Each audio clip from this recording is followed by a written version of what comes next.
Welcome to Adia's timesheet approval screen. This tool allows you to take action on timesheets such as approving time and marking a worker as absent. Let's take some time to review the screen's layout. You will see rows for every individual shift an Adia worker is scheduled to work.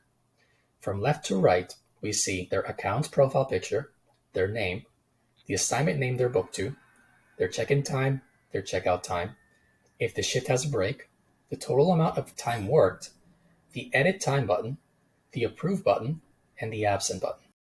The timesheet will appear in chronological order, from oldest to newest. The older the timesheet, the more important it is to take action as soon as possible to prevent delay of pay. At the top, you will see the Submit Selected button, which only updates timesheets you mark as approved or absent, and the Approve All button, which approves all timesheets on this screen quickly. When reviewing a timesheet, if you believe that the check-in and/or checkout time does not accurately reflect what took place, you can edit the time by clicking on the Edit Time button. Doing so will activate the check-in and checkout fields and allow you to enter a new value. Once you have submitted the updated check-in and checkout time, clicking on Approve will save the new time. Clicking on Approve again will revert to time to what it was previously, in case the updated time was actually updated incorrectly. Let's take a look on how to approve a timesheet. When reviewing a timesheet row, if you see that the check-in and checkout time appear to be correct, you can mark the timesheet for approval by simply clicking on the Approve button. You are free to mark as many timesheets as you want as approved based on what you feel is correct. If you believe that the approval is actually incorrect, you can just mark it again, and it actually will unmark it as approved. Now, please note that clicking the button alone does not automatically approve the timesheet. You will need to click on Submit Selected in order to actually confirm your action. This is in place to prevent accidental approvals, since approvals cannot be undone. When reviewing a timesheet, if you believe a worker was not actually on site and did not work, you can mark them as absent for that shift. You can do so by clicking the Absent button. Upon clicking the button, you'll be asked if the worker was excused from their absence, meaning that you were made aware that the worker will not attend, or unexcused, meaning that you were expecting them to show up to work, but they failed to. If excused is selected, they are marked as absent, will not be paid for that shift, remain on the booking, and are not penalized. If unexcused is selected, you'll be asked if the worker should be kept on the order, or if the worker should be removed from future shifts. If keep is selected, they are marked as absent, will not be paid for that shift, remain on the order, and we will note that unexcused absence on their profile. If you select Drop, it does all the things that were just mentioned, but also removes them from all future shifts on this booking. Clicking the Drop button again will undo the selection in case a mistake was made. Once you have reviewed some timesheets and marked them as approved and/or absent, you can finalize your selection by clicking Submit Selected. Clicking on these buttons alone does not actually approve or mark as absent. You need to submit in order to actually finalize everything.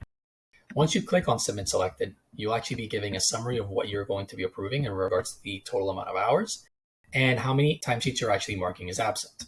Now remember, these actions cannot be undone. If you feel like you've made any mistake, you can click on Back. You can click on the X button or click outside of the pop-up, and it'll just stop anything from actually happening. Once you feel that you've made all the correct selections, you can click on Submit, and the approvals will begin. Once everything is done, the timesheets that you have just taken actions on will go away, and then you'll be able to continue by just marking more timesheets as absent or approved. In a scenario where you feel like all the timesheet rows are actually correct in their check-in and checkout time, and you would like to just bulk approve everything, you do have the option to click on Approve All. This will actually approve all the timesheets that appear on this screen. Depends on how many there are, depends on how many will be approved. Now, please note that this can't be undone. So if I click on Approve All here, then all 50 timesheets that appear on the screen will be automatically approved, and it cannot be undone. Now, if I actually mark some as absent for whatever reason, these will actually not be included in the Approve All. You see now it dropped from 50 to 48. In case you actually did make some of those actions, those will be retained. Let's review a few more pieces of information that may be important to you. When reviewing a worker's check-in and check-out time, you will notice that sometimes you will see a green check mark to the right of the time. This check mark means that the time you're seeing is a time that was submitted by the worker in the app. In the event that you see a time that has no check mark, such as this one, that means that you're being shown the actual planned time that they were supposed to start or end. This occurs because a worker might have actually forgotten to check in and check out over the app, or that they were unable to for whatever reason. Another thing is when reviewing a timesheet and you would like to look at for some additional information, you can actually click on the body of the row and you will be shown additional information. Here you'll see the role that they were supposed to work, the hourly bill rate that Adia charges, as well as the total expected cost. The cost is based on the bill rate and the length of the shift. If the shift has a break, then the length of the shift will be made available to you, as well as if the break is paid or unpaid. If the dollar icon is gray, the shift is unpaid. If the dollar icon is green, then that means that the break is paid. Total time that you see on the row does take into account the break and should only show the amount of time that the worker will be paid for and in tandem what you will be billed for. In the event that the shift ends after midnight, you will be shown an icon to let you know that this is an overnight shift. This has no effect other than to communicate to you that this is an overnight shift. One more thing is that you might see the total time appearing as orange. This is only to communicate to you that the shift is actually over 10 hours.